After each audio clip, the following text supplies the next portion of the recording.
Alam niyo yung number one problem ng mga freelancers minsan. Lalo na kapag kumikita ng malaki. And ako guys, biktima din ako nito. Malaking ego. Alam niyo bakit? And ano to, parang self-reflection ko guys. Siyempre, may mga freelancer, hindi naman graduate yan, di ba? May mga iba naman, galing corporate. Yung iba naman, literal, first time nila magka-work, freelancing. Parang ako. Kasi ang laki ng sahod. Like above or double the usual na minimum salary dito sa Pilipinas. Biglang magja-jump yung ego nila.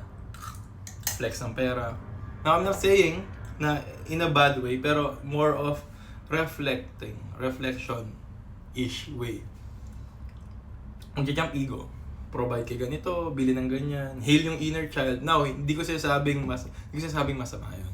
Okay. Kung galing ka sa wala katulad ko, enjoy.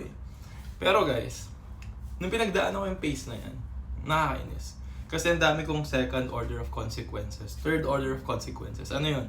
Mga bagay na sana hindi ko ginawa kasi nag-breed siya ng mas malalang bagay. Una, nung nalaman ng mga tao na kumikita malaki, ang daming nangutang sa akin. Second, naman, tumaas masyado expectation nila sa akin. Now ako, hindi ko kayang bitawan yan kasi parang pag may ego ka na, ayaw mo na magkamali, di ba? So, pinagdaanan ko yung time na yon. And nung kinat ko na sarili ko, pinalitan ko yung mindset ko na low-key as possible, chillax, tahimik. Doon ko nakita yung buhay na tahimik at saka yung peace of mind na tinatawag. And natutunan ko yan, may na-meet akong mentor na successful. Kaya sinasabi sa akin, JC, you don't need to prove yourself. If you already have it, just be low-key. At the end of the day, nasa bank account mo naman yan.